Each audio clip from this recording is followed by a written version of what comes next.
Hello and welcome guys to another video. This is UPSC English Literature Optional PYQ discussion series.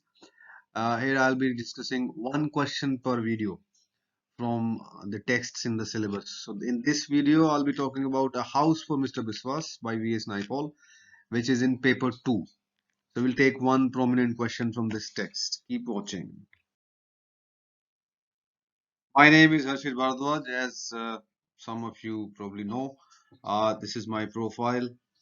I did my master's level education from University of Liverpool. I am an author of a book by HarperCollins India. This is the title of the book on the screen, and I have been teaching English literature optional course at an academy for about a year now. Before getting any further, this is a fantastic opportunity for all UPSC aspirants, a T20 daily current affairs test series, which is available absolutely free at an academy. All you have to do is just download their app and you will get these tests every day. So no harm, no fees, no money to pay, and free practice every day. Check it out. So what do you get in these test series? You get to practice the tests for current affairs every day, and these are created by top Unacademy educators. And there is a detailed analysis by top educators like Atish Mathur and Anand Agarwal. And the rankings of the test is also given, so you know how you've done. Test papers are available both in English and Hindi language.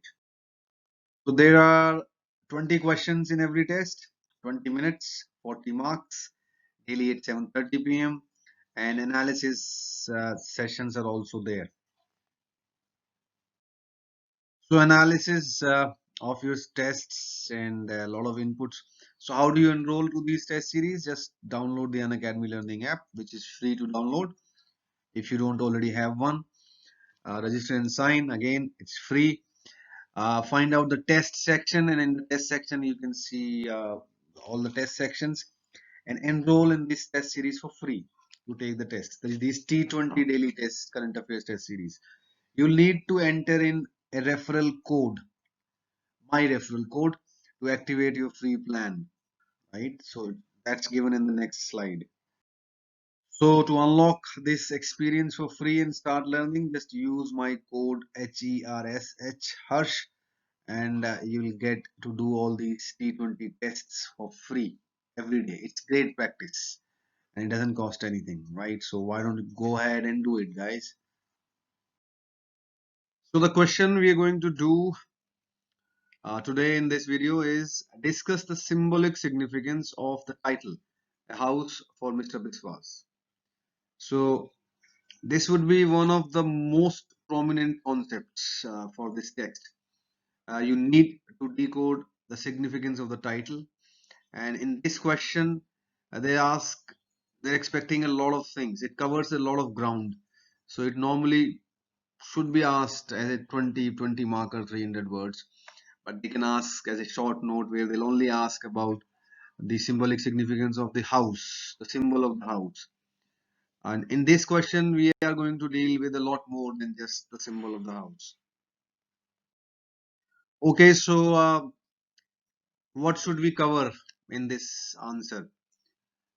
I'll give you a basic structure, the basic points, basic ideas that you should be covering. How you do it, that is up to you. What kind of textual evidences you include in your answer, that is up to you. I will not spoon feed you with that. That's not my purpose. My purpose is just to trigger your imagination, give you some framework, point you at the right areas. So what are we gonna, what should we be including in this answer? First of all, you should be commenting upon the overall theme of the text, because the title, of course, the title encompasses the entire theme of the text. So if you understand the theme well, you need to find a way of wording it so that you also talk about the title in your first part of your answer. So do a little thematic evaluation in the first part of your answer where you talk about the title, right? Second thing you should be doing is you should be talking about the symbolic significance of the house, the symbol of the house. House doesn't work as a symbol, it works as a metaphor. So how it works, right? what how do you decode it? And the third part of your answer, I mean, these are the three areas that I want included in the answer, but it's not just this, down to your creativity. But these areas should be covered. So the third part would be, in the title, it says a house for Mr. Biswas. That is also significant, right? Why not just a house? Why not a home for Mr. Biswas's family? Or why not a house for Biswas's, right? So we'll talk about all three one by one. So when we talk about the overall theme of the text, it's a story of a post-colonial citizen, a post-colonial everyman, Mr. Biswas, living in Caribbean society after the colonialism has ended. So when we read this text, we read it with post-colonial theory, and we try to find out the impact of colonialism on this society. And we see that in the life and struggles of Mr. Biswas. So that's the original theme. And Biswas's struggle is to eventually build a house. That's on the literal level. He wants to build a house. Going deeper, this is where your thematic evaluation, critical evaluation comes in. What does this mean for Mr. Biswas to be able to buy a house? It means a house. The text is about a post-colonial citizen's quest for identity and reclaiming his status quo, reclaiming his position in his own country once the colonialism has ended, right? So that this is what his struggle defines. So this is where the house comes in. So you start your answer with this little thematic evaluation, and then you move on to the next part, which is the symbolism of the house. Now, when you're doing thematic assessment, thematic critical evaluation, uh, it makes a pretty smooth transition in your answer that you start talking about the symbolism of the house as a metaphor. Now, how does house works in the text? A house is not just four walls and a roof for Mr. Biswas. House for him, building a house is a quest for identity. It's a quest for independence. It's a quest for stability. It's a quest for roots, finding your own space and your own roots. All these four things, independence, space, identity, stability, and roots, a, a colonial native, a native in the colonial country, does not have any of these independence, stability, root, or his own space, right? So basically, Mr. Biswas in the post-colonial society is out there to reclaim his uh, his independence and his identity and his stability. We see this when he lives in Hanuman House. So in Hanuman House, he's living as if he's living in a colonial setup. He has no identity, no independence, no space of his own, and he cannot claim anything as his own. So his quest for building a house is actually his quest to reclaim everything that he or all the citizens lost during the colonial period. So that is the symbolism of house you have to play with.